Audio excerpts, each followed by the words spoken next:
ಷಡ್ಯಂತ್ರ ಮಾಡಿದ್ರಿ ಅನ್ನೋದು ಆಡಿಯೋ ವೈರಲ್ ಆಗ್ತಾ ಇದೆ. ನೀವು ಮತ್ತು ಜಮೀರ್ ಅವ್ರು ಮಾತಾಡಿರೋದು ನಿಜನಾ? ಸರ್, ಅದು ನಾನು ಮಾಧ್ಯಮದಲ್ಲಿ ಬೆಳಗ್ಗೆ ನೋಡಿದೆ. ಏನು ಆಡಿಯೋ ನೀವು ತೋರಿಸ್ತಾ ಇದ್ದೀರಿ, ನಿಮ್ಮ ಮಾಧ್ಯಮದಲ್ಲಿ ಬರ್ತಾ ಇದೆ, ಅದು ಸೋಷಿಯಲ್ ಮೀಡಿಯಾದಲ್ಲಿ ವೈರಲ್ ಆಗಿದೆ. ಅದು ನಾವು ತೋರಿಸ್ತಾ ಇದ್ದೀವಿ ಅಂತೇಳಿ ಕೇಳಿದ್ವಿ. ಅದು ಯಾವ ಕಾರಣಕ್ಕೂ ಅದು ಸತ್ಯಕ್ಕೆ ದೂರಿರೋ ಮಾತು. ನಾವು ಜಮೀರ್ ಸಾಹೇಬರು ಆ ಥರ ಯಾವುದು ಮಾತಾಡಿಲ್ಲ ಫೋನ್ ಮುಖಾಂತರ. ಯಾವಾಗ ಜಮೀರ್ ಸಾಹೇಬರು ಮಾತಾಡಿದ್ರೂ ಪಕ್ಷ ಗೆಲ್ಲುವ ನಿಟ್ಟಿನಲ್ಲೇ ಮಾತಾಡಿದ್ದಾರೆ. ಪಕ್ಷದ ಹಿತದೃಷ್ಟಿಯಿಂದ ಪಕ್ಷದಲ್ಲಿ ಏನು ನಡೀತಾ ಇದೆ, ಅಸಮಾಧಾನ ಎಲ್ಲ ಸರಿಪಡಿಸಬೇಕು, ಅವ್ರಿಗೆಲ್ಲರಿಗೂ ಸಮಾಧಾನ ಮಾಡಬೇಕು ಅಂತಲೇ ಹೇಳಿರೋದು ವಿನಃ ಅದು ಬಿಟ್ಟು ಬೇರೆ ವಿಚಾರ ಯಾವತ್ತೂ ಜಮೀರ್ ಸಾಹೇಬರು ನನ್ನ ಜೊತೆಗೆ ಮಾತಾಡಿದಿರೋದಿಲ್ಲ. ಇದು ಯಾರು ಮಾತಾಡಿದ್ದಾರೆ, ಯಾರು ಬಿಟ್ಟಿದ್ದಾರೆ ಅವ್ರಿಗೆ ಕೇಳಬೇಕು. ಇವತ್ತಿಲ್ಲ ನಾಳೆ ಅದು ಗೊತ್ತಾಗ್ತದೆ, ಯಾರು ಬಿಟ್ಟಿದ್ದಾರೆ, ಯಾವ ಥರ ಸೃಷ್ಟಿ ಮಾಡಿದ್ದಾರೆ ಅಂಥೇಳಿ ಗೊತ್ತಾಗುತ್ತೆ ಅವರಿಗೆ. ಇವಾಗ ಯಾಕೆ ಸರ್ ಈ ಥರ ಇವಾಗ ಸಡನ್ನಾಗಿ ಆಡಿಯೋ ಎಲ್ಲ ಇದಾಗುತ್ತೆ? ಈಗ ನಾವಂತೂ ಮಾತಾಡಿಲ್ಲ ಆ ಥರ ಯಾವುದು. ಜಮೀರ್ ಸಾಹೇಬರು ನನಗೆ ಆ ಥರ ಯಾವುದು ಕೇಳಿಲ್ಲ ಮಾಹಿತಿ. ನಾನು ಅವ್ರಿಗೂ ಯಾವುದು ಅಂತ ಮಾಹಿತಿ ಕೊಟ್ಟಿರೋದು ಇದು ಇಲ್ಲ ನನ್ನ ಹತ್ರ. ನಾನು ಭಾಳ ಇದರಿಂದ ಹೇಳ್ತಾ ಇದ್ದೀನಿ, ಇದಕ್ಕೆ 100% ಸತ್ಯಕ್ಕೆ ದೂರಿರೋ ಮಾತು. ಇದರಲ್ಲಿ ಮೇಲ್ನೋಟಕ್ಕೆ ಷಡ್ಯಂತ್ರ ಕಂಡು ಬರ್ತಾಯಿದೆ. ಯಾಕಂತೇಳಿದರೆ ನಾನು ಆ ಥರ ಮಾತಾಡದಿದ್ದಿದ್ದರೆ ನಾನು ಜಮೀರ್ ಸಾಹೇಬರು ಈಗ ಎಲೆಕ್ಷನ್ ಟೈಮಲ್ಲೇ ನೀವು ಎಲ್ಲ ಮಾಧ್ಯಮ ಸ್ನೇಹಿತರಿಗೆ ಗೊತ್ತೈತಿ, ಎಲ್ಲ ಎಷ್ಟು ನಮೂನೆ ಷಡ್ಯಂತ್ರಗಳು ಆದವು. ಅದಕ್ಕೆ ನಸೀರ್ ಸಾಹೇಬರಿಗೆ, ಜಬ್ಬಾರ್ ಸಾಹೇಬರಿಗೆ ಇವೆಲ್ಲ ಕ್ರಮ ಆದವು. ಅವ್ರಿಗೂ ಕೂಡ ಅನಾವಶ್ಯಕವಾಗಿ ಪಕ್ಷದಲ್ಲಿ ಒಂದು ಗೂಬೆ ಕುರ್ಸೋ ಕೆಲಸವನ್ನು ಮಾಡಿ ಅವರಿಗೆ ಸಸ್ಪೆಂಡ್ ಮಾಡಿದರು. ಆವಾಗಿಂದನೇ ಈ ಷಡ್ಯಂತ್ರ ನಡೀತಾ ಇದೆ. ಈಗ ಇದು ಹೊಸ ಬೆಳವಣಿಗೆ ನನಗೆ ನೋಡಿ ಆಶ್ಚರ್ಯ ಆಗ್ತಾಯಿದೆ. ಜಮೀರ್ ಸಾಹೇಬರು ನನ್ನ ಜೊತೆಗೆ ಸಂಪರ್ಕದಲ್ಲಿ ಮಾತಾಡಿರೋದು ಅಂಥೇಳಿ ತೋರಿಸಿದ್ವಿ. ನಾನು ನೋಡಿ ಆಶ್ಚರ್ಯ ಆದೆ. ಆ ಥರ ಮಾತುಗಳು ಜಮೀರ್ ಸಾಹೇಬರು ಯಾವುದೇ ಕಾರಣಕ್ಕೂ ನನ್ನ ಜೊತೆಗೆ ಮಾತಾಡೋರಿದು ಇಲ್ಲ. ಸಂಪುಟ ರಚನೆ ಆಗ್ತಾಯಿದೆ.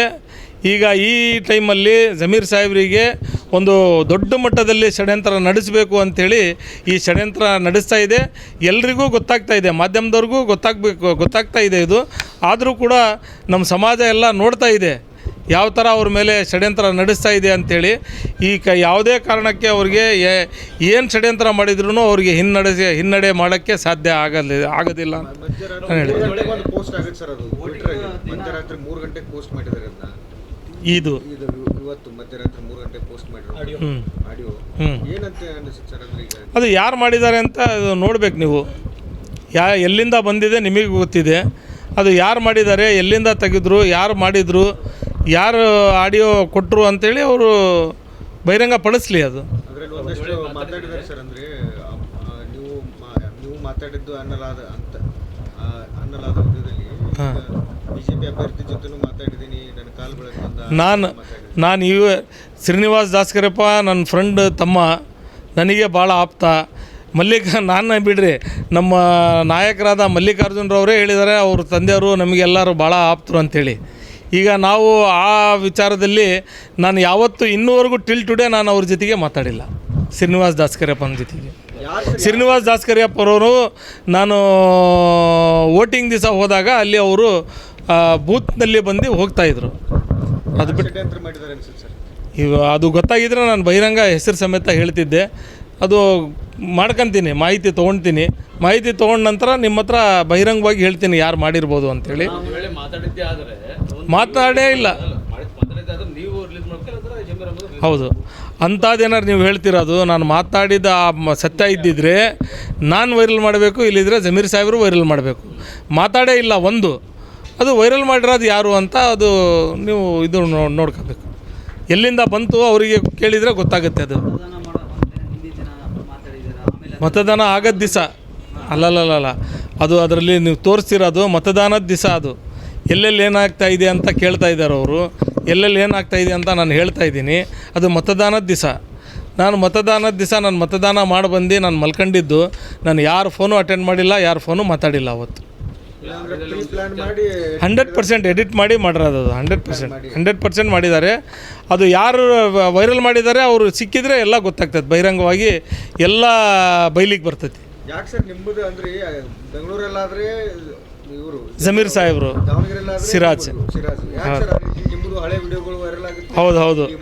ಈಗ ತಾವು ನೋಡಿದ್ರಿ, 2023 ವೈರಲ್ ಮಾಡಿ ಅದು ಯಾವುದೇ ಒಂದು ಕಾರಣಾಂತರದಿಂದ ಆಗಿದ್ದು ವಿಚಾರ ಅದು. ಅದಕ್ಕೆ ಸ್ಪಷ್ಟೀಕರಣನೂ ಕೊಟ್ಟೆ ನಾನು. ಅವರು ಯಾರು ವಿಕ್ಟಿಮ್ ಇದ್ದರೂ ಅವರು ನಿಮಗೆ ಹೇಳಿದ್ದಾರೆ, ಅವರು ಬಂದು ಸ್ಪಷ್ಟನೆ ಕೊಟ್ಟಿದ್ದಾರೆ. ಈ ಥರ ಪದೇ ಪದೇ ಮಾಡ್ತಾಯಿದ್ದಾರೆ ನನ್ನ ಮೇಲೆ ಷಡ್ಯಂತ್ರ. ಅದು ಮಾಡಲಿ, ನನ್ನ ಮೇಲೆ ಎಷ್ಟೇ ಷಡ್ಯಂತ್ರ ಮಾಡಿದ್ರೂ ದೇವರಿದ್ದಾನೆ ನೋಡ್ಕೊತಾನೆ. ಷಡ್ಯಂತ್ರ ಮಾಡೋರಿಗೆ ದೇವ್ರು ಒಳ್ಳೇದಿರಲಿ. ಈಗ ಈ ಜಮೀರ್ ಸಾಹೇಬರಿಗೆ ಮಾಡಿರೋದು ಉದ್ದೇಶಪೂರ್ವಕವಾಗಿ ಮೇಲ್ನೋಟಕ್ಕೆ ಎಲ್ಲ ರಾಜ್ಯಕ್ಕೆ ಗೊತ್ತಾಗ್ತಾ ಇದೆ, ಇಡೀ ದೇಶಕ್ಕೆ ಗೊತ್ತಾಗ್ತಾ ಇದೆ ಜಮೀರ್ ಸಾಹೇಬರಿಗೆ ಒಂದು ಸ್ಥಾನ ಕೊಡಬಾರ್ದು ಅಂತೇಳಿ ಒಂದು ಷಡ್ಯಂತ್ರ ಮಾಡೋಕ್ಕೆ ಇದು ಮಾಡಿದ್ದಾರೆ. ಷಡ್ಯಂತ್ರ ಮಾಡೋದಾದ್ರೆ ಅಲ್ಪಸಂಖ್ಯಾತ ಸಮುದಾಯದ ನಾಯಕರೇ ಮಾಡಬೇಕು. ಎಲ್ಲರೂ ಮಾಡಿರ್ಬೋದು, ನಮ್ಮ ಸಮುದಾಯದವರು ಮಾಡಿರ್ಬೋದು, ಬೇರೆ ಸಮುದಾಯದವರು ಇರ್ಬೋದು. ನಮ್ಮ ಸಮುದಾಯದವರು ಯಾರು ಮಾಡಿದ್ದಾರೆ ಅಂತ ಗೊತ್ತಿದ್ರೆ ನಾನು ನೇರವಾಗಿ ಹೆಸರು ಸಮೇತ ಹೇಳ್ತೀನಿ. ನನಗೇನು ಯಾರ್ದು ಭಯ ಇಲ್ಲ. ಯಾಕಂತೇಳಿದರೆ ಆ ಥರ ಮಾಡೋದು ಕ್ವಶನೇ ಬರೋದಿಲ್ಲ. ಜಮೀರ್ ಸಾಹೇಬರು ಪಕ್ಷದ ಶಿಸ್ತಿನ ಸಿಪಾಯಿ. ಪಕ್ಷಕ್ಕೋಸ್ಕರ ಏನಾದರೂ ಮಾಡ್ತಾರೆ ಅವರು, ಪಕ್ಷ ಗೆಲ್ಲೋಕ್ಕೋಸ್ಕರ. ಏನು ಕಂಪ್ಲೇಂಟ್ ಆದರೂ ನೋಡ್ಬೇಕು. ಈಗ ನಾನು ಚರ್ಚೆ ಮಾಡಿ ಕಾನೂನು ಸಲಹೆ ತೊಗೊಂಡು ನಾನು ಏನು ಮಾಡಬೇಕು ಅದು ಮಾಡ್ತೀನಿ. ಜಮೀರ್ ಸಾಹೇಬರು ನನ್ನ ಜೊತೆಗೆ ಏನು ಸಂಪರ್ಕದಲ್ಲಿ ಮಾತಾಡಿಲ್ಲ. ನಾನು ಬಕ್ರೀದ್ ದಿವಸ ನಾನು ಅವರಿಗೆ ವಿಶ್ ಮಾಡಿದೆ ಅಷ್ಟೇ ವಿನಃ ಅದು ಆದ ನಂತರ ಇತ್ತೀಚೆಗೆ ನಾನು ಒಂದು ತಿಂಗಳದಿಂದ ಅವ್ರ ಜೊತೆಗೆ ಸಂಪರ್ಕ ಮಾತನಾಡಲಿಲ್ಲ. ಯಾವುದೇ ವಿಚಾರದಲ್ಲಿ ಅವ್ರ ಜೊತೆಗೆ ಮಾತನಾಡಿರೋದು. ನಿರ್ಭೀತ, ನಿಷ್ಪಕ್ಷಪಾತ, ವಿಶ್ವಾಸಾರ್ಹ ಸುದ್ದಿಗಳಿಗೆ ಮತ್ತೊಂದು ಹೆಸರಾಗಿರುವಂತ ನ್ಯೂಸ್ 18 ಕನ್ನಡ ಈಗ ಆಪ್ನಲ್ಲೂ ಲಭ್ಯವಿದೆ. ದಯವಿಟ್ಟು ಇಲ್ಲಿರುವಂತ QR ಕೋಡ್ ಸ್ಕ್ಯಾನ್ ಮಾಡಿಕೊಂಡು ಆಪ್ ಡೌನ್ಲೋಡ್ ಮಾಡೋದಕ್ಕೆ ಮರಿಬೇಡಿ. ನಿಮ್ಮ ಬೆಂಬಲ ಹೀಗೆ ಸದಾ ನಮ್ಮೊಂದಿಗಿರಲಿ. ಧನ್ಯವಾದ.